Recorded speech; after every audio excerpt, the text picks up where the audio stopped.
Hey guys, welcome to another video on my YouTube channel. And today I am finally talking about one of my favorite TV shows of the last couple of years. I'm going to be talking about the HBO limited series Watchmen. But as I often do on my lovely streams, I never ever talk about anything that I love by myself. So, uh, on that note, I will introduce one of my best friends to talk about this fantastic miniseries. I would like to welcome for the very first time my friend Matt Crandall to the stream. Hey Matt, how are you? Hey Marcelo, good to be here. Yeah. Well, Matt. Welcome to my channel. It's the first time that you ever been here. But why don't you tell the folks a little bit about yourself before we start talking about the pilot of this great show? For sure, we are going to dig into this. People who watch videos on YouTube may know me from Armchair Directors, a channel that I've been on for over a decade. We have cooled down a little bit, but we still pop up every now and again. So keep your eyes out for the Armchair Directors. Also, with Marcelo, co-host of the Radio 815 podcast, where we talk about J.J. Abrams and the extended Bad Robot universe.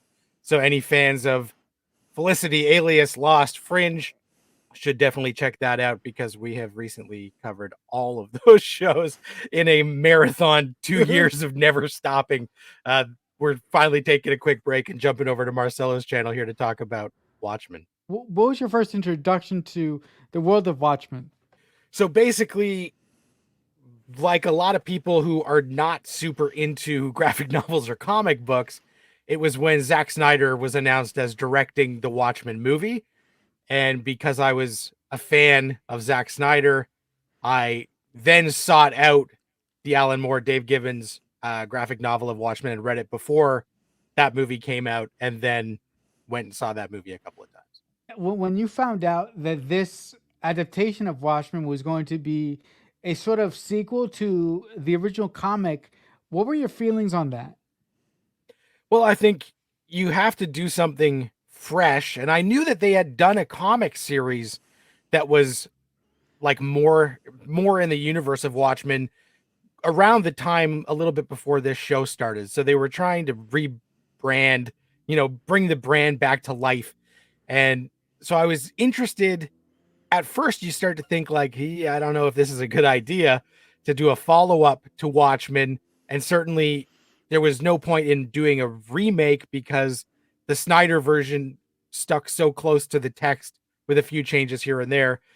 But when they announced it and they announced that it was going to be Damon Lindelof who was doing the show, obviously I mentioned our podcast. If you think J.J. Abrams and Lost, the next guy you think about is Damon Lindelof and then Carlton Cuse. So I think when I heard that, I was pretty excited to see how it would go. And then knowing it was HBO is a brand that rarely will do something just for the money. They'll do big stuff that's huge and profitable, but it's almost always the art first. So I think if this had been like ABC presents Watchmen, I would have been like, get out of here. But knowing that it was going to be on HBO, I was pretty excited. My introduction to Watchmen, like you, was Zack Snyder's film that he did in 2009, I believe, if I'm not mistaken. And after watching that film, that film to me is one of the best comic book adaptations ever. Like that's one of my favorite comic book films of all time. And fast forward to finding out that one of my favorite writers of all time, Damon Lindelof, was going to come over and do a TV version of Watchmen. I was very excited. Although I will not lie, I was concerned that he was going to fuck up because I was like, if he fucks this up, he's never going to work again. It's funny because you're not wrong, but I definitely think that something that we have come to learn about Damon Lindelof post the end of Lost and Prometheus coming out is that if the guy doesn't think he can land the plane, he's not even going to take off. So, Yeah, so I think that that's a thing because nobody has been raked over the coals by fandom. Uh, well, more than there he are has. people who have been raked over more, but there's nobody who's more familiar with it than Damon Lindelof for multiple things. So Oh. I definitely think that he's a guy fandom loves to target, but also Mhm. lately his hit rate has been much better because if it's not going to be a hit, he just doesn't do it. This pilot starts out um, by seeing a momentous event in American history that nobody really knows about. This is a event in American history that I didn't learn about, and I'm sure that I'm pretty sure I don't know. Is this an event that you learned about in school in Canada when they were teaching you about history? This whole show basically starts out in 1921 with the attack with the attack on Black Wall Street in Oklahoma. And I'm like, when I was watching this, I was like, wait a minute, what the hell is he doing here? He started the whole thing out with a attack on a thriving black community by a American organization that is notoriously racist. I was really shocked by that, and I was intrigued immediately by him kicking off this entire show by showing this point in American history that almost nobody knows about. So, what did you think about the opening of this pilot? So I thought it was really interesting because, yeah, up here in Canada, they weren't teaching about the Tulsa massacre of 1921. The other thing I'm thinking is it immediately starts and we are on some Damon Lindelof shit where the very first thing before we realize that we're in 1921 Tulsa, Oklahoma, is we're watching a film. Oh yeah. We are watching a silent movie, and then we cut to someone watching the movie. And anybody who's seen Lost or even right now, Ms. Davis, when Damon Lindelof does a show, somebody's going to wheel out a TV and watch a video at some point or start poring over frames of film. And so this show starts with this kid watching this movie at a silent movie house. And it's a movie that he's obviously seen a lot of times. And it has context deeper than just, you know, a fun, entertaining movie. So this kid is watching this movie that features a prominent, basically early, like black superhero almost type figure. And he's watching it as then the massacre and riots start to infringe on the world. And the theater, the family has to flee and run out. So I thought it was very interesting that we start with this traumatic event, but the very first thing to key it up is a classic Damon Lindelof. Everybody sit down. We're going to watch a video. So I thought that that was really interesting to kick off with a silent film. And we're, you know, hearing the old timey music and reading the subtitles as it goes. After we realize what is happening, the family of this little boy who's watching the silent movie decide to try and smuggle out their little boy by putting him in the back of a really old car in a basket. And before his father puts him in the basket, he writes a note that says, "Watch over this boy," and he places him in the basket. And the second he places him in the basket, the director of this pilot, Nicole Castle, does something very interesting. She just focuses on the father as he closes the lid on the basket. And I'm like, so is Damon trying to convey that this kid is like Superman? Because it's a boy in a basket, but it's like a boy in a spaceship or something. So I found that really interesting. Also, I really like how the director stays with the boy in the basket and bullets come through the basket. And the first time that I was watching this pilot, I thought that he was going to get I thought that he was going to get shot. But I was really happy and really excited when, just as the car is pulling out, there's a there's a plane that's flying over the city, and the plane is dropping like bombs or something, and then all of a sudden you see you hear a big flash, and the car turns over, and we're taking over to the next scene. But what did you think about the boy in the basket thing? Because I thought that was really interesting. Yeah, it does have shades of the destruction of Krypton and Kal-El being, sent away from the family. And it is interesting that, yeah, this horrific racist attack is taking place, and this extraordinary thing where the family is going to do anything to protect the son, and they go extreme by putting him in this box and trying to get him to safety with that note that's going to obviously be instrumental as we go forward, because we see him unfold the note and look at it, watch over this boy, which in a show titled Watchmen is probably going to be pretty central. And especially as it's unfolding, like we're starting in the 1920s, but from all the marketing, I knew that this show wasn't taking place in the 1920s. And certainly the original Watchmen took place in like the 80s. So we couldn't spend all of our time here. So I thought it was really interesting, and it's intense and scary as those bullets are ripping through that box and the holes are coming. And this kid is going through so much just as his family is trying to keep him safe. And that's like the most base elemental thing, parents protecting their children. So immediately we're Mhm. invested, and we're wondering, who is this kid? Who is this family? And then as we find out that everybody dies except him, it's like, oh my God, what's going to happen now? And then he goes and he finds a baby, and he picks up a baby. And so it's like a baby with a baby, because, this young kid has now got this baby that's presumably going to be in his charge. We wonder what is going to happen from here. And it's a very intriguing setup that I'm thinking, all right, I know that Regina King is the lead of this show.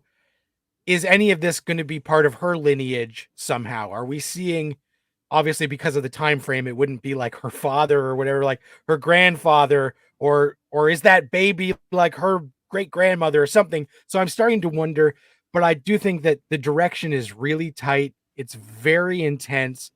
And from the first note that they strike on the piano, this is a fucking Nine Inch Nails joint. Trent Reznor and Atticus Ross. And I'm like, that's such a Nine Inch Nails ass piano sound. I'm like, oh yeah. And it's perfect. Like the music throughout the entire first episode is incredible. But right from the jump, we get this very melancholic but melodic piano that's haunting and powerful.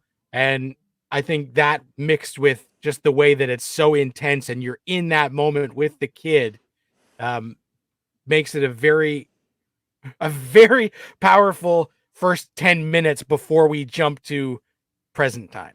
The music, just real quickly before we move on, before we move into present day, I thought the music in the pilot, and for that matter, the music in the entire show, is so good. I think Atticus Ross and Trent Reznor did such a good job scoring this series, and they also did the score. They also did the score for a little known film called The Social Network. That score is amazingly haunting as well.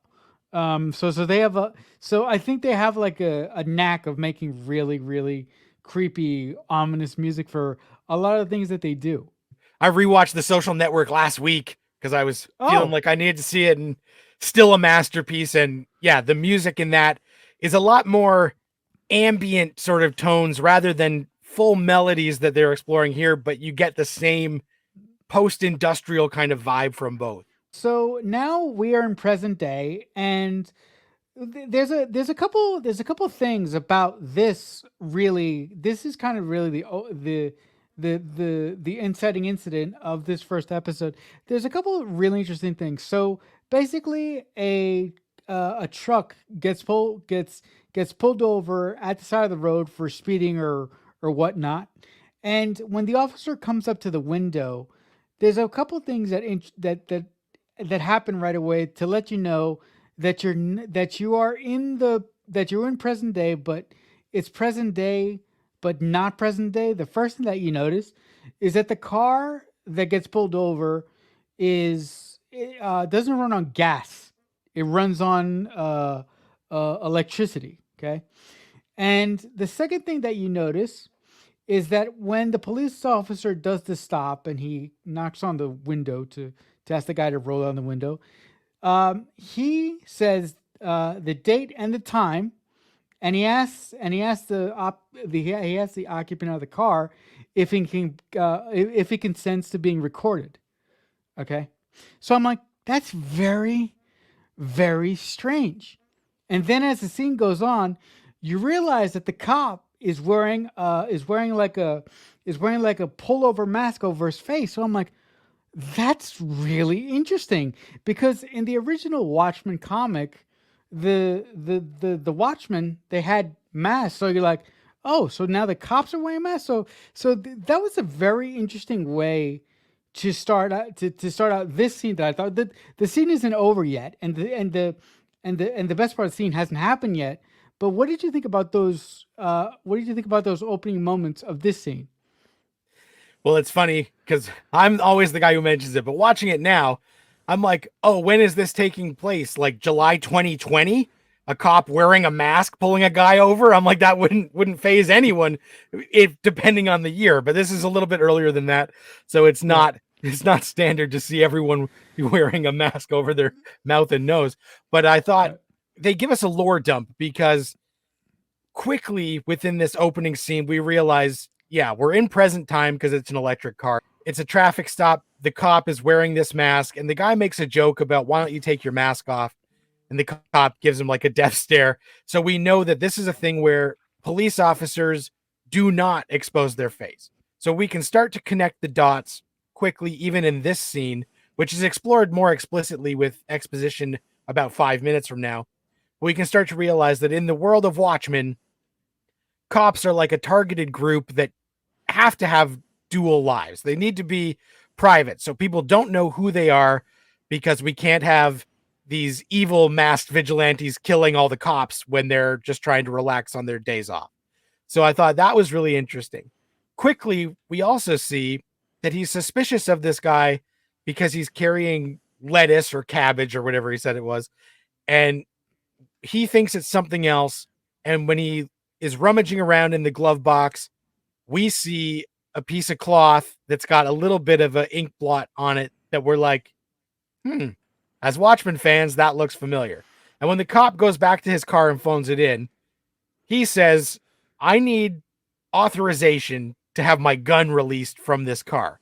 And we see that his gun is locked, and that in this universe, cops can't, it would be nice if this was a real thing. Cops can't just grab their gun and shoot and ask questions later. They have to get authorization before they can pull the gun and shoot.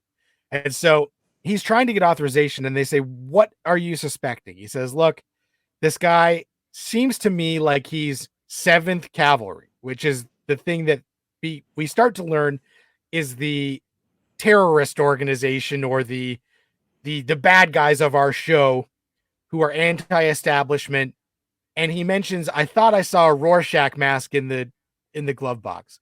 So then we start to realize that Rorschach, who was a very unstable, semi-psychotic character from the original Watchmen, has somehow been deified by this other group that we quickly learn are a racist white supremacist group that wear the Rorschach masks to conceal who they are, to carry out their things, and to continue what they think Rorschach started. So I thought the way that we get all this information in this traffic stop is expertly executed, because we're also on edge because it's a very tense scene where the gun won't unlock. The succinct way that Damon writes that scene gives us so much information without it feeling like we're taking our medicine, because it's still Mm. exciting and tense. And then obviously the cop gets gunned down and it's violent, and then chucks the lettuce at him. So it's intriguing, but it tells us so much about the world in just that short scene. Yeah, look. I think, I think the thing that Damon is really good at, and I think that he really got good at this during Lost. The way that Damon writes his dialogue and the way that he writes exposition, it flows so well, and and like you said, it's not like we're taking our medicine, or it's not like exposition for exposition's sake. It fits in the context of the scene that we're watching. So I really, really enjoyed the scene. And my favorite part is when the individual throws the lettuce into the into the vehicle. I thought that was really, really well. It wasn't funny, but it was a really nice button on the scene to prove to the cop that he actually was carrying lettuce. I thought that was great. The next scene that we see is really, really short, but it's also really, really important. We are brought into a theater where they are doing an all black performance of Oklahoma, and we focus in on this elderly couple. One of them is wearing a hat, and the other woman is sort of watching the play. And something really interesting, the theater is filled with people of color, and these people who we're focusing on are white, and they're just sitting there going, they have such a look of what the hell am I watching on their face that I'm like, this is so odd, but it's so kind of funny. But I just love that little moment. And the next thing that we see is a police officer, is a uniformed police officer with a mask on his face. He walks down the aisle, and he taps the guy with the hat on the shoulder, and the guy gets up, and he walks off. And quickly we learn that that guy is the chief of police, and he goes and he investigates what happened to the guy who we just saw get shot the scene before. So do you want to say anything that you like about that scene really quick? Black Oklahoma is quite a production, and it really tells us a lot about some of the racial dynamics maybe that are going on still in this world, because Yeah. it's a little bit jarring at first. And I do think that I kind of got the sense right away that this character, the chief of police, played by Don Johnson, was maybe not going to be like a central character throughout a lot of this show, only because I was like, okay, they got this elder statesman, Don Johnson, because we need to like this guy right away, and he's not going to be around to have a slow build of making me like him. So they got like a recognizable character actor face that immediately were like, hey, Miami Vice, fuck yeah, it's Don Johnson. This is great. So I was immediately kind of like suspect, because I was like, all right, he's the chief of police. I was like, we're either going one of two ways. We got Don Johnson, who's generally has like a likable personality, because he's only going to be around for 2 or 3 episodes, and he's either going to die off or something horrible is going to happen to him, or he's going to be around the whole time, but it's going to be a heel turn, and he's going to actually be the big bad. So that was my initial thoughts when I first see Don Johnson sitting there. I'm like, we get a recognizable, affable character actor for a reason. And especially with HBO casting, if you're not part of the HBO stable of actors who just happen to pop up all the time, I'm like, there's a reason they went and got this specific guy. And I do like that he finds out, the officer has been shot. They go to speak to his wife. And this is a great scene where Don Johnson is like, has he ever told anyone who he is? And this explicitly tells us what we kind of suspected from the traffic stop scene, is that the reason the cops wear the mask is because they are targeted by groups when they are on their days off. People want to kill cops. And she's like, no, like we never. He says he's at night school. That's his cover. And I like how this scene plays, because we see how emotional the wife is. We get a sense that this guy has a nice family home life, and he's just trying to do his job, and that the cops in this universe literally put a lot more at stake than what we think of police officers, because they are constantly targeted. And it ends with a nice part where Don Johnson is like, yeah, I know you want to tell me to go fuck myself because I'm the bureaucrat in this situation, but I'm just trying to cover my bases. So I thought that really brings us up to speed on how serious the threat of the 7th Cavalry and these groups who target police are, and show us that, the police in their day-to-day life try to keep two things completely separate. I really like that scene when the chief of police goes to visit the wife of the officer that just got shot. And the reason why I like it, I think it's very, very telling when he actually, just probes her and says, did he talk? Did he tell anybody that he was police? And she goes, that's against the rules. And then, at a point, she says that, he liked you. And Don Johnson says something very interesting. He goes, he likes me. He still likes me. So it's very interesting that she went immediately to, oh, he's dead.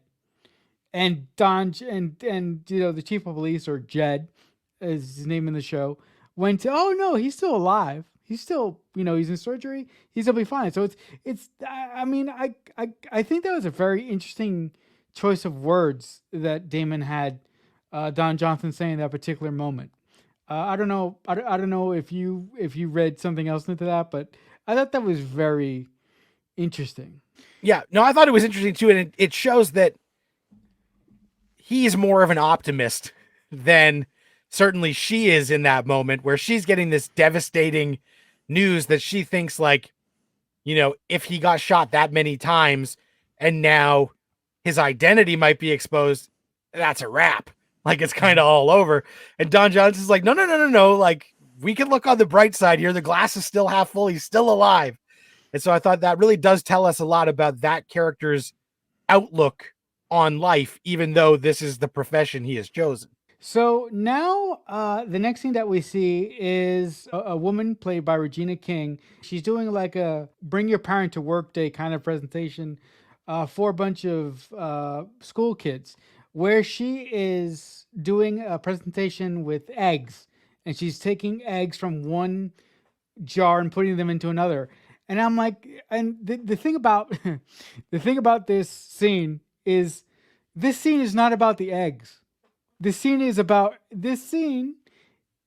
everything that she says in this entire opening sequence about the eggs and about how they can't separate and what happens when they get entangled, it's all about race, and it's all about the entire sort of subtext of this whole goddamn show. So I'm so happy. I'm so pleased by the way that Damon wrote this, because when I was watching this today, I'm like, the whole fucking show is right here in this little thing about this, in this little demonstration about the eggs. I found it so fascinating. And also, the director of this episode did something so wonderful. At a point, she shows an upside down shot of the eggs in one of the bowls, and it's like a smiley face with a little blood thing in one of the eye sockets. So I really loved this scene for the subtext that it shows. So what did you think about all that? I thought it was great. It was the least subtle metaphor I've ever seen in a show, because it's subtext, but it's almost text, because it's telling us, as she's separating the yolk from the white, she's like, we got to keep them separated, and if even a little bit mix, then The walls break down. it wrecks the whole thing. And it's telling us what the politics of this world seem to be. And I did like that. Yes, we do get that shot where we see the eggs in the cover of the Watchmen graphic novel is the smiley face with the slash of blood. So it does recreate that for all of the fans who in that moment can do the Leo point. And I thought that was great. But also, when we are introduced to Angela here, we know from the marketing and the poster of the show, she is a superhero of some kind, and she's going to be a badass taking people down. So to see her here in a classroom trying to initially, be light and breezy and tell a few jokes as she's doing this thing, but then the kids start asking questions and she goes to a real dark place real quick. And the teacher pulls a Jonah Hill and is like, yeah, like, please, like, cut it out. Cause she's talking about when she got shot and why she got shot. And I thought that was really great, because it shows us that this character obviously is a mother, because it's a bring your parent to work or to school day. And so she does have a home life, but there is a darkness there. And she used to be a cop. She got shot, and now she is about to open a bakery. And we immediately can sniff that that's the cover story, just like the other police officer who goes to night school. Like the bakery is going to be the thing, and that is explicitly shown to us later in the episode. But I thought it's a charming scene that turns dark real quick, and it shows us kind of the duality of her life in microcosm, because she's trying to be this loving parent and this smiling face who runs a bakery, but there is that inherent darkness, knowing the evil of the world, that creeps up on you every once in a while. So I thought it was really, really well done introduction for that character.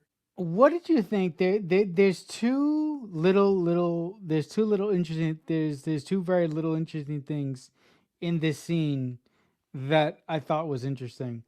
At one point, as she's explaining what happened to her, the teacher says the teacher mentions that she was born in Vietnam, right? And the teacher mentions that the teacher asked, was she born there before it was a state or after it was a state? That was really interesting to me. And the other thing that we see, or the other thing that we'll find out, is she gets a question by the most annoying, racist looking kid I've ever seen.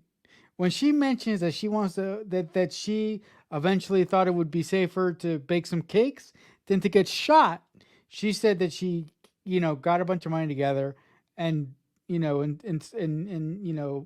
started a bakery. And the kid, who looks like a racist, asked her, "So did you pay for the bakery with Redfordations?" And the second that kid mentions Redfordations, there's a kid in the back of the classroom that has long hair, and this kid attacks him right away. But Regina King, the second the kid asked the question, she goes, "Excuse me." So the look on her face looks like she wants to beat the crap out of this kid. So I was just interested. What did you think of those two tiny things that Damon put in the scene there?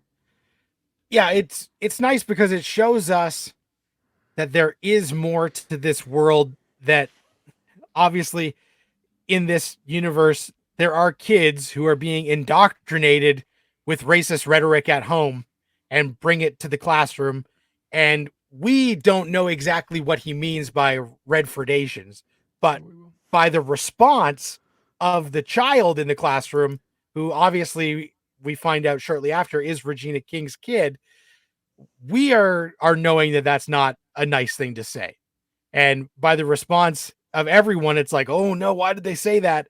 And we do know, in the fictional Watchmen universe, um, Redford is like a prominent figure um, of political divide, and so we will find out more as we see like signs that say "fuck Redford" and stuff.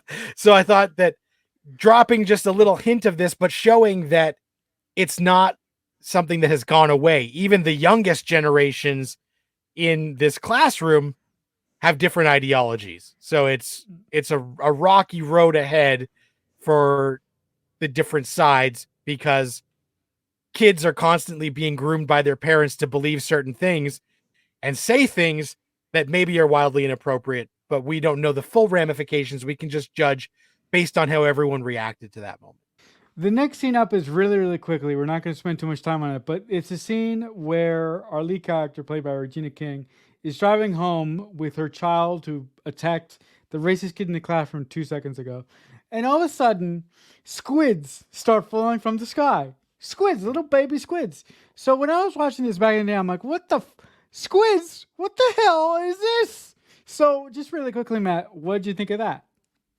So this would be the thing that if you had only seen Zack Snyder's Watchmen and not read Alan Moore, Dave Gibbons' Watchmen, you'd probably be like, the fuck? But in the graphic novel of Watchmen, Adrian Veidt's big thing is this gigantic squid that comes over to attack. So quickly we can start to think, okay, this must be related to what Veidt did in the Watchmen graphic novel, where part of his plan was destroying the world by bringing this interdimensional being over and having it attack. And the way that they react as if this is something that happens every once in a while and they just have to live with it gets my radar going, thinking like, is this someone trying to recreate what Veidt did? Is this aftershocks of what Veidt did? So lots, way more questions than answers, but it's one of those things where they're just like, oh shit, here we go again. And then they've got this squeegee to wipe it off. So it's very weird. Gives us some Magnolia shades, but is cool if you know the graphic novel. After that very very curious scene on the highway, Angela goes home with with Topher, that's the kid with the long hair, and we see that she has another little girl, Lucy, if I'm not mistaken, her name is, and we meet her husband, Cal or Calvin. He's Calvin. He's a very interesting name. Hint, hint. Something that's going to happen later on. But Calvin mentions that on her pager there's a message that says Little Bighorn. So Angela goes off to her bakery, and before she steps in, she sees this old guy, looks like maybe 50, 60, right in front of her store reading a newspaper. And the guy casually says, "Do you think that I could lift?" I think he was like 200 pounds. And Angela says, she just looks back and she goes, "Yeah, I think you could lift it." Anyway, she steps into the store and she basically suits up and goes to a part of she goes to like this trailer park where basically all the racists live. She breaks away into one of the trailers, grabs a racist guy, sticks him into the trunk, goes to the police station, and basically goes into the office of the head police detective, Judd. And I really really like their interaction when Judd steps into his office and sees Angela with her feet on with her feet on his desk, and and she apologizes for not showing up to Black Oklahoma. So in the in this scene, you really understand that they have a particular connection that Jed doesn't really have with the rest of the police department. So I really like their chemistry in this really really short scene. Yeah, so this whole stretch really gives us a lot. We see Angela go home for a minute, so we see that she's got multiple children, and they discuss how they have to pick up another kid from school School. because her kid got sent home early for fighting. The Ugh. other kid is too young to be in school, and her husband Cal is there, um, who we only get a very small sense of who he is, but watching it, I'm like, okay, it's Yaha Abdul Mateen II, who this was before he did Candyman, but he had already been Black Manta in Aquaman. So I'm like, all right, this guy is a guy who's like star is on the rise. So this is hopefully going to be an interesting character. We don't get much of him here, but as this goes, we'll get more of him. But when we go to the bakery, and she's just trying to go to the bakery that's coming soon, as we kind of assumed that it's not actually a bakery that's operating because it is just her cover. And sitting there is Lou Gossett Jr. Any fans of the 80s movies Iron Eagle will be like, oh my God, it's Lou Gossett Jr. So I'm like, all right, they have a small 30-second scene, and you're like, well, that can't be it. We don't get Lou Gossett Jr. for 30 seconds. So I'm like, all right, this guy's going to be important later. So then you start immediately analyzing like what their conversation was about, right? Because I'm like, Damon wouldn't just throw away a recognizable guy in this nothing scene. And it does feel like he's waiting around for her. Like he's got an agenda that we just don't know. But she has to go because of this. Paige goes and suits up in her badass Sister Night costume, jumps in her souped up car, and races over to the redneck trailer park. And of course, what I kind of think as we see her outfit for the first time, and it's this black, awesome coat, and we kind of get, Sister Night. There's a little bit of some sort of religious vibes or some sort of nun overtone, which of course right now we're recording this as Ms. Davis, Damon's new show is on, which is about a nun kicking ass. So it's like this guy's clearly got some sort of religious, and Lost had so much theology stuff in it. Like this guy's got some ideas about the way that we use that iconography and figures. So I thought that was interesting that we see her round up, as we find out later, she's just rounding up one of the usual suspects preemptively because she goes to the station, and Don Johnson is the guy who is not wearing the mask when he's out, right? So I'm pretty sure he's like the public figure of the cops because he is the chief. And their quick conversation lets us know that this feels like a father-daughter relationship. Like they are very close, they've got a good rapport, they trust each other. So I thought that was really interesting that or you know, Jedi and Padawan. Like it's some sort of, tight relationship where he looks out for her and they can be honest with each other and they don't have secrets, it feels like, in that quick exchange. And it makes us like both of them more because we see that Angela, Sister Knight, is so good at her job that she knew what was coming and she could round up this guy before they even asked. So I'm like, all right, she's on the case. And seeing that they have a good rapport, it makes me like Don Johnson's character more because I obviously, if he's friendly with the lead of the show, then I start to think, all right, I can enjoy their dynamic and this is a safe environment for the two of them. So I thought that was really interesting before we start to dive deep into some of the more fucked up stuff that this episode's going to do. We get that nice, like, apprentice and master talk between them. When Angela goes to the police station for the first time, Judd and basically the entire police department is watching a video sent in by the 7th Cavalry about the police shooting that basically kicks off the entire events of this first pilot episode. So just real quickly, what did you think about the video that the whole police force was watching that was sent in by the 7th Cavalry? Again, we love a video. We love a video in the Lindelof We love a show. video. And it's basically just like the real world, taking credit for something kind of videos that actual terrorist organizations release. But in it, they're saying like if you escalate, we are more powerful and something is coming and we're counting down. And anybody who read Watchmen knows that the minutes TikTok. to midnight is a very important thing in the graphic novel of Watchmen. So by having all of the Rorschachs start to chant tick tock in time with the music, feels like a callback to that minutes to midnight importance of the doomsday clock in Watchmen. I thought that this was a very, very promising video to really, really display how powerful the 7th Cavalry was. And also, I really like the scene. Judd authorizes for the whole police squad to start rounding up likelies. He mentions that he is authorizing all weapons to be released. It shows us there's the police who are wearing their yellow masks.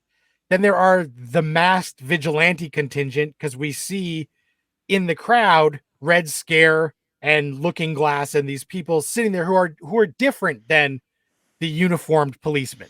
They're So this is the detectives, first I time think. that we're seeing like the sort of there's different styles of enforcement, but they're on the same team. We're seeing the severity of the situation because obviously this meeting and authorizing this force is not something that happens every day in this universe, and it's something that's an extenuating circumstance.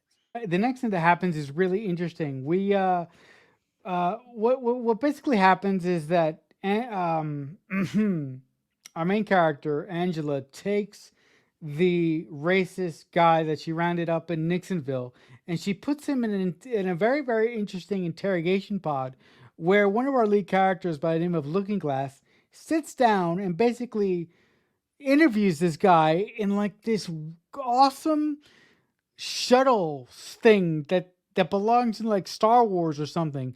And I really like the way that the director of this episode shot this specific scene because Looking Glass, who's the character that we met previously, very very early on in the pilot, he basically wears cellophane over his face, but the cellophane is so reflective that anything that he's looking at, we see we see reflected back at us in his face. So what did you think about the whole pod interrogation scene? Because I liked it quite a bit. Yeah, I thought it was really cool because we get a sense of Looking Glass, who is wearing this. It's like a mirrored spandex he pulls over his face. And so I thought that was cool. And it's Tim Blake Nelson, who is a great character actor in his own right, but he's forever to me the dumbass from Oh Brother Where Art Thou, the Coen Brothers movie. But he also has kind of a Jackie Earl Haley vibe, who was Rorschach in the Watchmen movie, and this guy being like the good guy version of this, kind of no nonsense, got a little bit of a drawl, and seeing him pull this mask down and do this really fucked up Clockwork Orange style interrogation where all of these weird things are flashing and he's reading this guy to see if he's having any responses to the rhetoric that is being projected on the screens. I thought was really interesting because it's like a weird, it feels like a torture device interrogation room, but it's some sort of subliminal thing that's happening within there. And I thought it was interesting that it's this metal pod that also feels like some sort of mini hatch kind of thing that we're putting somebody in and then running some weird videos to see if they are racist or not.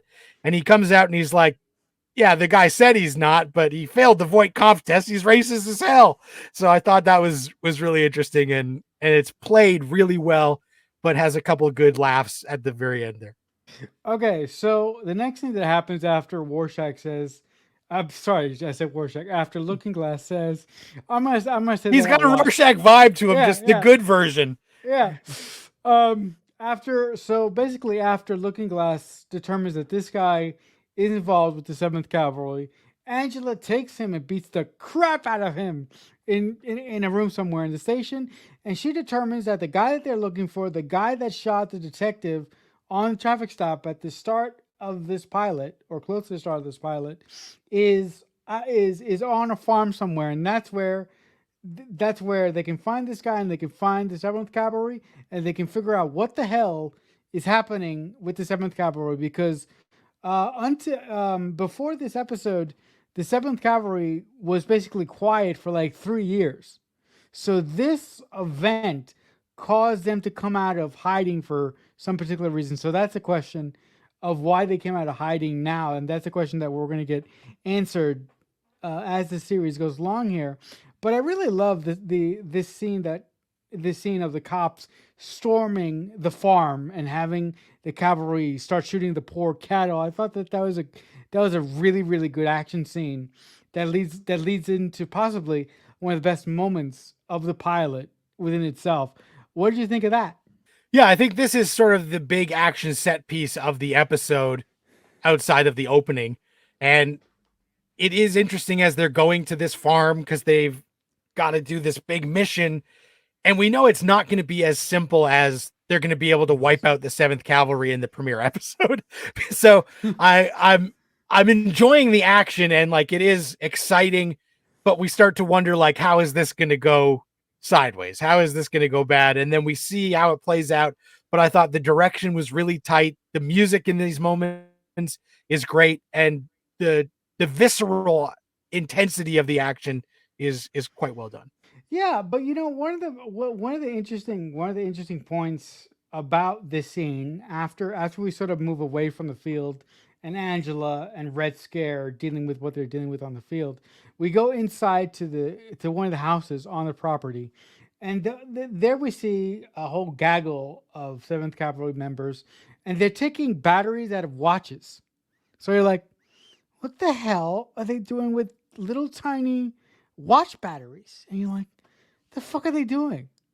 So, so the next thing that happens is that they find the guy that killed the cop in the road, and the guy that killed the cop in the road basically takes a cyanide pill, he kills himself, and you know, and that's that. And oh, I forgot to mention, what did you think about seeing Archie zap the plane out of the sky of the seven cavalry members who tried to get away? What do you think about that whole sequence? I thought that was quite great. Yeah, it's really well done and you know unique and not something you see all the all the time. So I do like that. There's a lot of like cool stuff that happens here that shows us that this is still the Watchmen universe where, strange things can happen. And, when the owl ship shows up and we're like, oh, okay, like this is still the extension. So it's not just, this isn't True Detective or anything. We're still in this superhero, weird shit, flying spaceships, launching nukes universe that makes it exciting. Yeah, you know what, I really really like that scene because, like I said, I'm a huge fan of Zack Snyder's Watchmen, and Archie was in that obviously. So I really really love that particular scene. But the thing that really got me wondering what the hell is going on here is the scene that I just mentioned a minute ago when the entire group of cavalry people that are on the property, they're taking out little batteries for watches and then collecting that in mass. So when you saw that, did you think anything of it? You're like, just what the fuck are these people doing with these Yeah, I batteries? wasn't I wasn't quite sure why they were doing that or what was happening, and I figured that that'll be something that would come back later. The next scene that we see is Angela having dinner with Jed and Cal and her kids and everything. And there we learn that Calvin wasn't really sick during Black Oklahoma. He just didn't want to go. And in that, in that scene, we also really begin to understand that Jed, Angela, Cal, they really have a close connection with the Chiefs family as well. So this entire group of people really have a really close connection, and they really care about each other in a way that not many police officers do when they work together. Right, it feels like some sort of family unit again, hitting that dynamic that it's not just coworkers, there's something tighter with this group of people going on. It's not Right. it's not work. It's not just that they're, work husband or work wife. There's Right. some longer connection there. Right. And I have to mention after the whole scene of Archie crashing and Jed and Pirate Jenny almost dying. Pirate Jenny is the well, you'll find out who Pirate Jenny is. But after that, there's this really odd scene of this guy riding a horse in the country, and eventually we understand that this guy lives in a castle. And this scene was just really, really odd to me. Look, if I had never seen Watchmen, the movie, or read the comic, I wouldn't have known who the fuck this guy is. But I thought it was very odd that Damon placed this specific scene where he did and when he did. When you're watching this pilot for the first time, what do you think of that scene? Yeah, it's jarring, and you're like, what is going on here? And we we basically quickly learn that it's Jeremy Irons who's hanging out here, and he's playing Adrian Veidt, who was Ozymandias in Watchmen, and we thought was dead. So it's like, okay, the fuck. So this is a legacy character from the original Watchmen graphic novel. This is not a new introduction, and I'm like, this is strange and weird. And then I start to think back to the squid scene, and I'm like, okay, well, if Veight's still alive, is he still up to his same old tricks? And its placement in the episode coming It's in so like weird.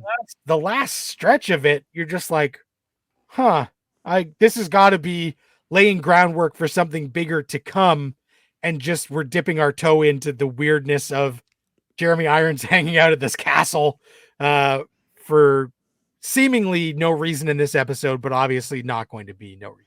After we exit that really, really strange scene that doesn't make sense to us now, but it will in the future, as Matt hinted at. The next scene that we see is Jed and his wife sitting down watching TV, and Jed is talking to the governor, explaining the whole thing about what happened during the episode. And Jed gets a page that the officer that got shot in the beginning of this episode is awake now and that he wants to see him. So Jed says to his wife, "Oh, don't worry, I'm not gonna drive because he's a little drunk, and he took a little bit of cocaine too, but we're not gonna mention that." Uh, so he mentions to his wife, "I'll get one of the boys to take me to the hospital to see this officer." And inexplicably, Jed steps out of his house, gets in his car, and goes off to the hospital.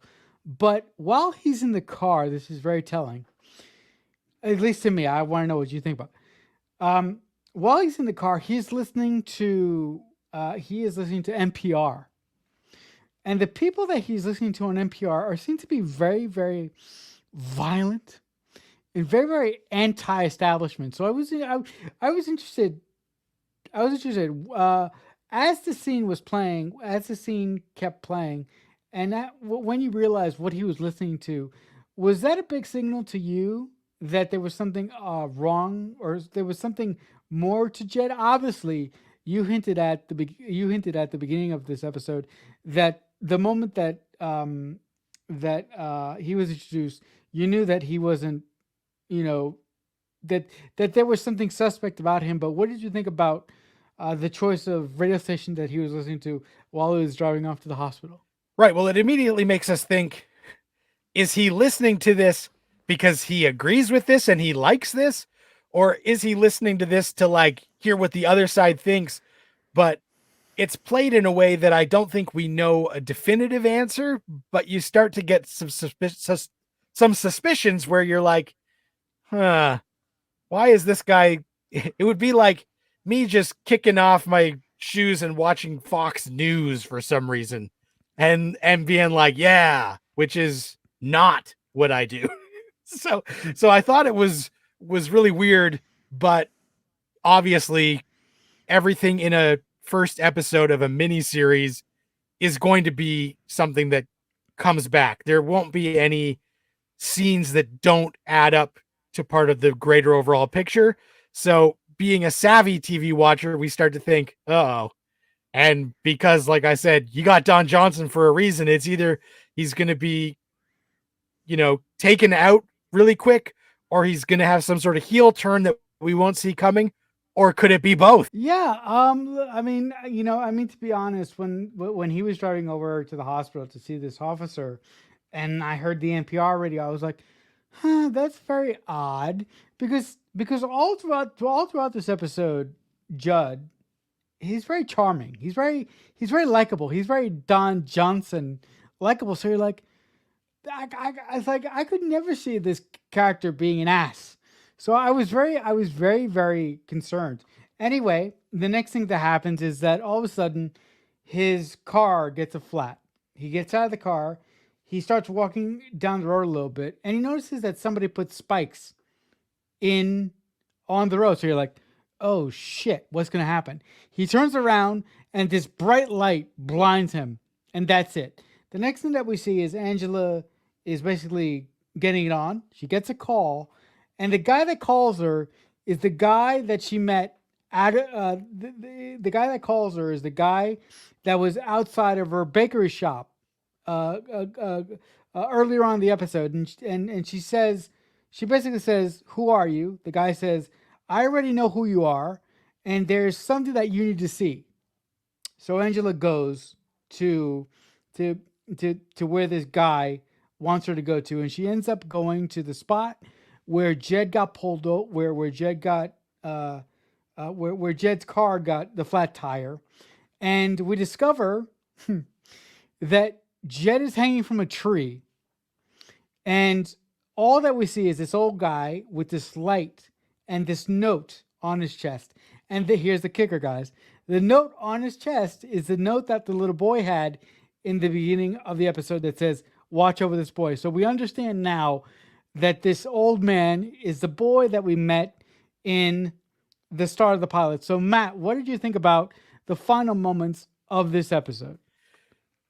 Yeah, it's pretty interesting and leaves us with more questions while giving us a few answers because Don Johnson, you know, is set up to be kidnapped because his tires get blown out. So we know something bad's going to happen. And we aren't sure if it's the 7th Cavalry coming after him or what. But we had that moment in the car where we're like, huh, maybe he's not as good as we thought. But he gets taken. And when Angela gets that call and we recognize the voice as being Lou Gossett Jr., who was waiting outside of her bakery, and then we cut to the thing where she realizes Judd has been lynched. He's hanging from the tree, and Lou Gossett Jr. is sitting there in his wheelchair. And we then remember their earlier conversation when he was talking about being able to lift an amount of weight that's probably similar to how much Don Johnson is coming in at while we're doing this show. And then she is obviously taken aback and flummoxed because here is her mentor swinging from a rope, and seemingly this harmless old guy that she met earlier in the day sitting there with like a smile on his face, not even like, trying to get away. He's just ta-da. And we see the note. And so when we see watch over this boy, we know this is the boy from 1921. And we start to think, okay, what is going on here? How does he have this incredible strength? Why would he hang this guy that we have come to really like and see that he means a lot to Angela? And the episode ends by showing his badge lying in the ground, and then a drop of blood lands in perfect Watchmen fashion to create a familiar iconography as we cut to black. And as we are cutting to black, the music that's playing is this old-timey song that is about a guy named Judd getting killed and them not having enough ice to preserve the body in the coffin before they can bury it. And that's where the title of the episode comes from, this song that immediately we're like, okay, we started with a race riot. We end with a black guy hanging a white cop in a reverse historical fashion.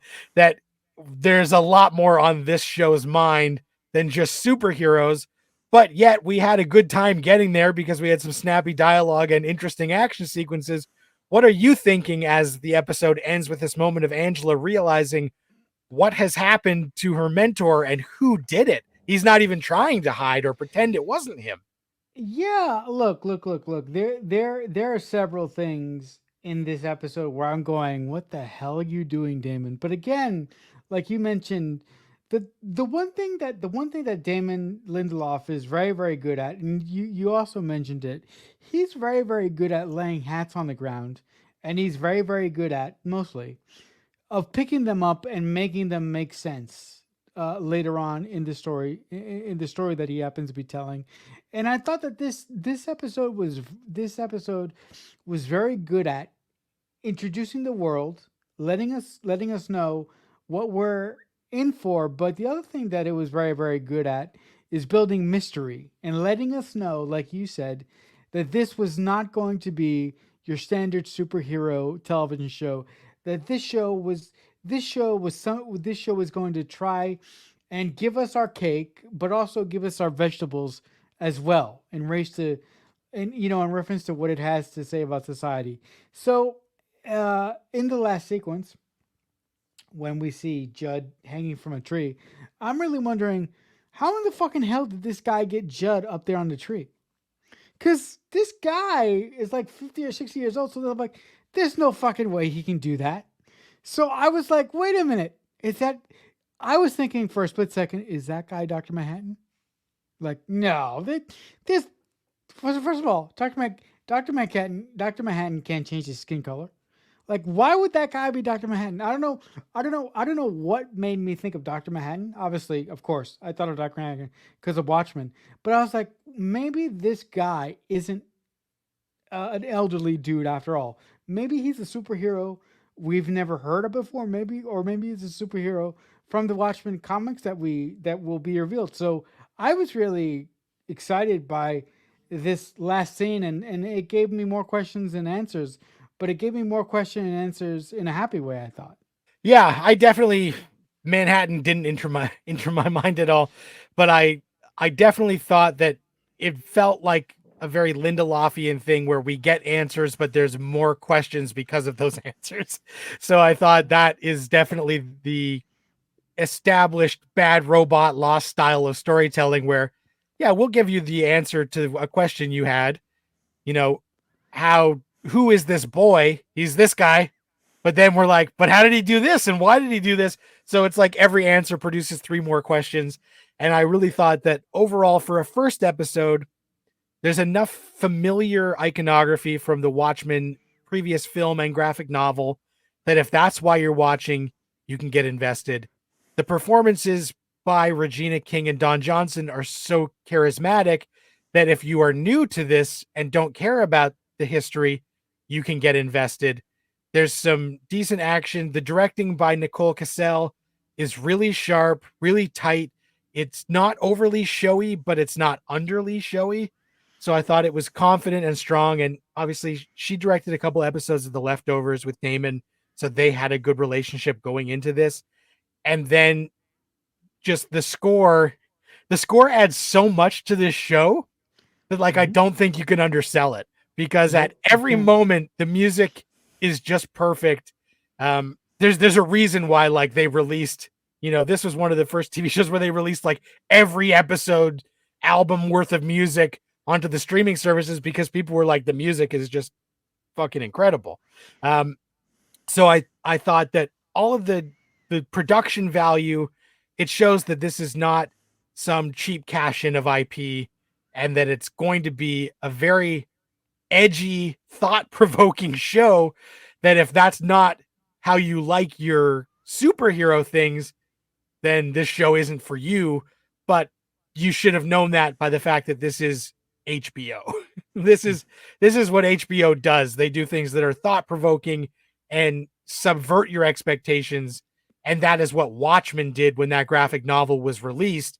It gave people what they thought they wanted, and it really subverted the genre and took a lot of left turns and had a lot of themes that people had never thought possible in the superhero genre.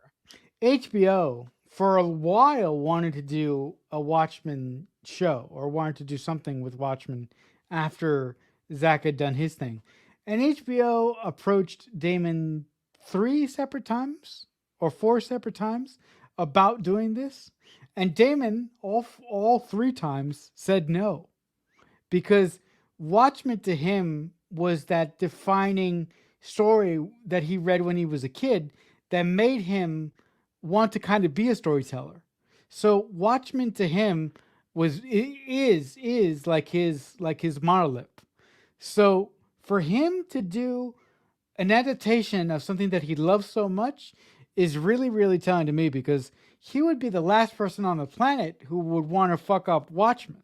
I think at first when he would say no, it's probably because he didn't really have a handle on the entry point or how to do it. And then once he had it, He'd get again, crammed this with is a it. guy now that he's not going to take it on unless he knows that he has the right take in his Right. mind to actually pull it off. Right. All right, guys. So that'll do it for our initial discussion on the first episode of Watchmen. It's summer, and we're running out of ice. So very quickly, Matt, if the folks at home want to catch you and the things that you do online, what will be the place for them to do that on?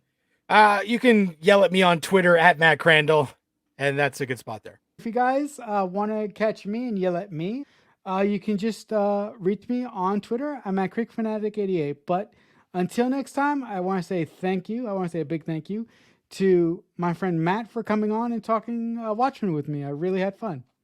Me too, man. Thanks a lot. All right, guys. So until next time, I'll see you when I see you. So much happened here, and so much is about to.